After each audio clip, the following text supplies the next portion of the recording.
రైతు సోదరులందరికీ నమస్కారం.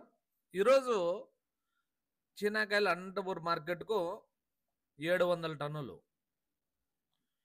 రేటు 16,000 నుంచి 17,000 రూపాయలు టాపు.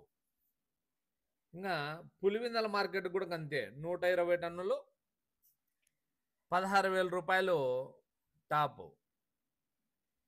ఇంకా మీడియము ఇట్లాంటివన్నీ 13, 14 రూపాయలు, 15 రూపాయల వరకు అంటే ఎక్కువైతే పోయే పరిస్థితి లేదు. ఇప్పుడు బెంగళూరు మార్కెట్ కూడా అంతే.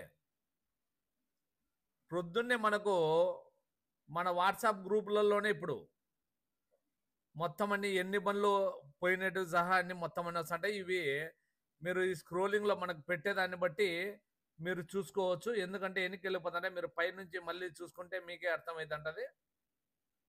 బెంగళూరు మార్కెట్ కూడా అంతే, సూపర్ 30 నుంచి 35 వరకు. ఇంకా మీడియం వచ్చేసి 25 ఆ రేంజ్లో పోతుంది. కాబట్టి మనకు ఇక్కడ పట్టీలు రావడం లేదు. హైదరాబాద్ మార్కెట్, ఢిల్లీ మార్కెట్లో కూడా 20,000 రూపాయలతో కూడా పట్టీలు రాలే అని చెప్పడం జరుగుతుంది. వాళ్ళైతే కన్నా రేటు ఎప్పుడు పోతుంది ముందుకు, రేటు ఎప్పుడు పోతుంది అదే పనిగా ఈరోజు చాలా మందిని అడగడం జరిగింది. మండి వాళ్ళనైతే కానీ ఎంత సరుకు ఉంది ఏం కథ అని చెప్పి కొన్ని ఊర్ల పేర్లు కూడా చెప్పినారు. ఈ మధ్యలో ఎంత సరుకు ఉందంటే మొత్తానికైతే గార్లదిన్న ఏరియాలో తప్ప మొత్తం ఆ చుట్టుపక్కల ఆ పల్లెలన్నీ అయిపోయినాయని చెప్తున్నారు. దసరాకు ఎటువంటి పరిస్థితుల్లో అయితే చాలా మటుకు ఖాళీ చేస్తారంట. గాలిదిన్న దసరాకు పైన ఎవరైనా కానీ పెట్టుకుంటే వాళ్లకు రేట్ వచ్చే అవకాశం అయితే ఉంది. దసరాకు లోపల అయితే కనుక నమ్మకాలు లేవు. దసరాకు పైన అంటే రేపు నెల 10వ తేదీ నుంచి ఏమన్నా కానీ అక్కడ కాయలు చాలా మటుకు తగ్గిపోతాయి. కాబట్టి రేట్ వచ్చే అవకాశం ఉంది. ఇంకా మన గ్రూప్లోనే బిగ్ బాస్కెట్లో 80 రూపాయలు అంట చూడు, 1 కేజీ 80 రూపాయలు అంట. ఇదే సీనాకాయలు 80 రూపాయలు అమ్ముతున్నారు చూడండి. మనవి చూస్తే కన్నా ఇక్కడ 15 రూపాయలు 20 రూపాయలు అంటే మధ్యన ఎంత నలిగిపోతున్నామో ఒక్కసారి ఆలోచన చేసుకోవాలా.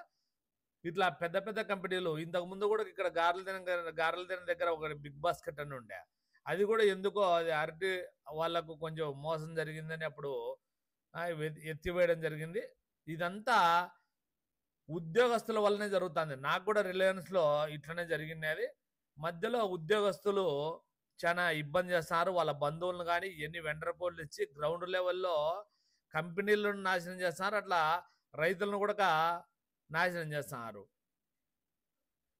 మధ్యలో వాళ్ళ బంధువుల అకౌంట్లకు డబ్బులు వేయడం కానీ లేదంటే కానీ ఎక్కడన్నా మార్కెట్లో తెచ్చి బిగ్ బాస్కెట్ను మోసం చేయడం కానీ ఈ విధంగా జరుగుతూ ఉండేది. అప్పట్లో ఇప్పట్లో ఎప్పుడైనా కూడా అరటికాయల వాళ్ళు అయితే కన్నా ఏకంగా డబ్బులు తోలి అక్కడ సీసీనే ఎత్తేయడం జరిగింది.